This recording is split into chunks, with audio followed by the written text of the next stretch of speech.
தோஷம் கழிப்பதா சொல்லி பெண் பக்தரை பாலியல் வன்கொடுமை செஞ்சிருக்காரு ஒரு கோவில் பூசாரி. நடந்த விஷயத்தை வெளியே சொன்னா உன் குடும்பத்தையே காலி பண்ணிடுவேன், எனக்கு அறநிலையத்துறையில ஆள தெரியும், டிபார்ட்மெண்ட்ல ஆள தெரியும்னு உருட்டி மிரட்டினவருக்கு காவல்துறையினர் கைவிலங்கு மாட்டி உள்ள கதை இது.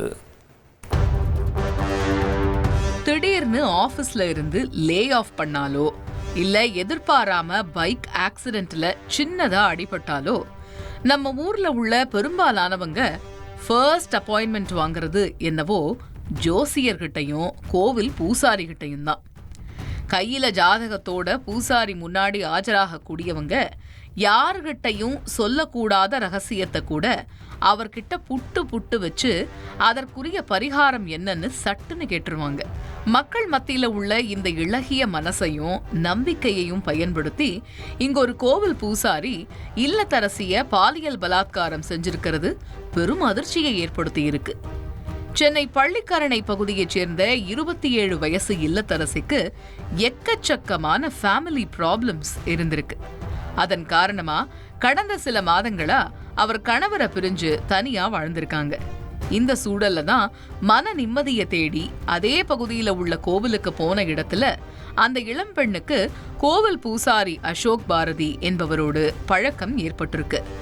அந்த இளம் பெண்ணோட முகத்தை பார்த்ததுமே ஏதோ தப்பா இருக்குமா, உன்னை தீய சக்திகள் சூழ்ந்திருக்குன்னு கண்ணை மூடிட்டு அருள் வந்த மாதிரி நடிச்சு அசோக் பாரதி ஆக்ட் பண்ணியிருக்காரு. அத உண்மைன்னு நம்பின இல்லத்தரசியும் அத தெய்வத்தோட வாக்கா நினைச்சு கட்டுப்பட்டு தீய சக்திகளை விரட்ட என்ன பண்றது அப்படின்னு கேட்டிருக்காங்க. அதுக்கு தானே கடவுள் எங்களை அப்பாயிண்ட் பண்ணி இருக்காருன்னு தூதுவன் ரேஞ்சுக்கு பில்டப் கொடுத்த அசோக் பாரதி, வடபழனி முருகன் கோவிலுக்கு வாமா, உனக்கு நான் ருத்ராட்ச மணிகள் கொடுக்கறேன்னு ஒரு உருட்டி இருக்காரு. அது மட்டும் இல்லாம அந்த ருத்ராட்சத்தை அணிஞ்சுக்கிட்டா உன்னை எந்த தீய சக்தியாலும் நெருங்க முடியாது, நீ சும்மா நெருப்பு மாதிரி மாறிடுவேன்னு நம்பிக்கைய விதைச்சிருக்காரு. இதை தொடர்ந்து அந்த பூசாரி சொன்ன டேட்ல சொன்ன டைம்ல அந்த இல்லத்தரசியும் வடபழனி முருகன் கோவிலுக்கு வந்திருக்காங்க. ஆனா வடபழனி கோவில்ல இல்லம்மா, பக்கத்திலேயே உள்ள பக்தவத்சலம் காலனில உறவினர் வீட்டுல தான் அந்த சக்தி வாய்ந்த ருத்ராட்சம் இருக்குன்னு மறுபடியும் கம்பி கட்டி அந்த இளம் பெண்ணை கையோடு அழைச்சிட்டு போயிருக்காரு. வீட்டுக்குள்ள நுழைஞ்சதும் விருந்தினரை சோஃபால அமர வச்சு, இந்தாங்க சாமி தீர்த்தம் மாதிரி இருக்கும்னு சொல்லி ஒரு தண்ணிய குடிக்க கொடுத்திருக்காரு அசோக் பாரதி. அத குடிச்ச அடுத்த நிமிஷமே அந்த இளம் பெண் சுயநினைவின்றி மயங்கி இருக்காங்க.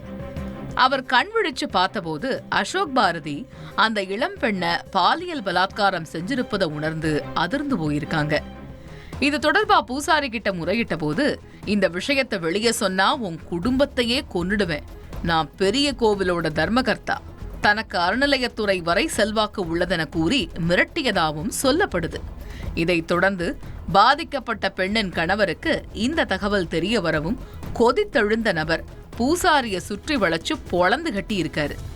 அதோடு பூசாரி செஞ்ச தவறுக்கு பரிகாரமா 10 லட்சம் பணம் கேட்டு மிரட்டினதாகவும் சொல்லப்படுது. ஜிங்கா கோல்டு எப்படா வந்துச்சு டேப்லெட்டு? ஜிங்கா கோல்டு எப்படா வந்துச்சு டேப்லெட்டு? என்ன ஜிங்கா கோல்டு எப்படா வந்துச்சு டேப்லெட்? அதில் எப்படா வந்துச்சு? அதெல்லாம் ஒன்றும் கிடையாது. அந்த டேப் என்ன டேப்லெட்டு? செல்லை வந்து ஆன் பண்ணிட்டு பிராத்தல் பண்ணிக்கிறீங்க உட்காந்து. என்ன பண்ணுகிற? சிவன் கோயிலில் உட்காந்து பள்ளிக்கரண சிவன் கோயிலில் உட்காந்து உனக்கு இந்த சூழல்ல தான் பூசாரி அசோக் பாரதி இளம் பெண்ணோட கணவர் தன்னிடம் 10 லட்சம் பணம் கேட்டு மிரட்டுறதா காவல் நிலையத்துல புகார் அளிச்சிருக்காரு. இதன் தொடர்ச்சியா இளம் பெண்ணும் தன்னை அசோக் பாரதி பாலியல் வன்கொடுமை செஞ்சுட்டதா வடபழனி மகளிர் காவல் நிலையத்துல கம்ப்ளைண்ட் கொடுத்திருக்காங்க. நடந்த சம்பவம் தொடர்பா 2 தரப்பினர் மீதும் வழக்கு பதிவு செய்துள்ள காவல்துறையினர் பாலியல் வன்கொடுமை செய்த கோவில் பூசாரி அசோக் பாரதியை அதிரடியா கைது பண்ணியிருக்காங்க. மேலும் பாதிக்கப்பட்ட இளம் பெண்ணோட கணவர் எதற்காக பூசாரியிடம் இருந்து 10 லட்சம் பணம் கேட்டு மிரட்டினாரு என்பதை கண்டறியவும் தொடர் விசாரணை மேற்கொண்டு வராங்க. தீய சக்திகளை விரட்ட ருத்ராட்சம் தருவதாக கூறிய கோவில் பூசாரியே பக்தையை பாலியல் வன்கொடுமை செய்துள்ளது பெரும் அதிர்ச்சியை ஏற்படுத்தி உள்ளது.